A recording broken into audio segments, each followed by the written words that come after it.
her. She might bite me. So I'm with Jill Stein, the Green Party. So we've seen Colorado and Washington has legalized the recreational sale of cannabis. What we found, though, is that not many minorities have been able to get into the industry. Do you think that they're being left behind, or are they actually being kept behind in this industry? And how can we help fix that? Yes. Not being up entirely on all the details, but generally what I've heard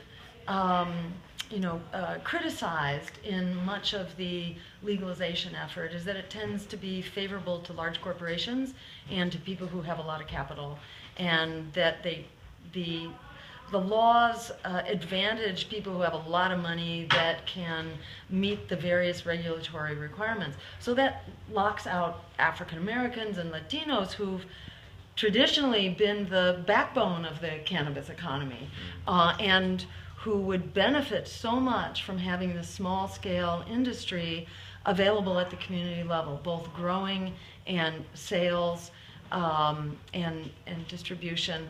It very much must be an industry that serves the local economy and kind of the native economy and the communities of color.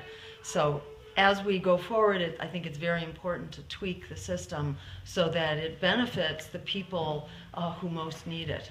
Yeah, thank you. I think that's something that's definitely different with the Greens and the Libertarians. The Libertarians would probably look at it as it's just a business, let it do what it wants to do. Oh, I think so. That's a very good point, and thank you for making that, because people think Libertarians and they think free the leaf, you know, but in fact it's not free if it's just another profiteering enterprise by large corporations. We don't want marijuana to go the way of the tobacco industry, which is to be held hostage by big corporations who are making large profits, and everyday people are kind of screwed. Of course, tobacco is a very dangerous substance, more dangerous than cannabis, so it's important, you know, to make the distinction. But we just don't want another tobacco industry monopoly here. Yeah, this is absolutely an industry that belongs to the people. Thank you. Can I say one thing? The Libertarians, they're for regulating it in favor of big businesses, so they're total hypocrites when it comes to the cannabis. Because if you go to the DPA, Drug Policy Alliance, and MPP, and you tell these venture capitalists you want no regulation, no taxation for homegrown, they're ready to beat you up because they want to regulate it and tax it in their favor. So that's the lies of the Libertarian. Yes. They're actually liars on this. Very interesting. And I've personally experienced this. Is that so? All right. This is not theory. theory. Yeah, send me the links. Okay. All right, great. Another issue. Well, they didn't say it on air, you know.